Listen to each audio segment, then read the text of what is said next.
Europe tour కు అనుమతి ఇవ్వాలని సిబిఐ కోర్టులో వైసీపీ అధినేత జగన్ పిటిషన్ వేశారు.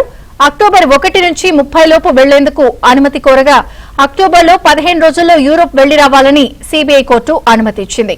యూరప్ పర్యటన తర్వాత నవంబర్ 1 నుంచి 14 లోపు వ్యక్తిగతంగా కోర్టు ఎదుట జగన్ హాజరు కావాలని ఆదేశించింది.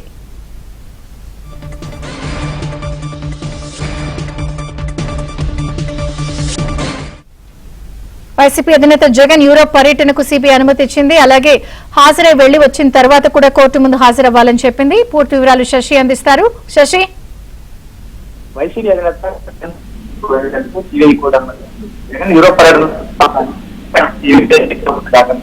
అక్టోబర్ నెలలో 1వ తేదీ నుంచి 15 యూరప్ ఈ పిటిషన్ మీద హైకోర్టు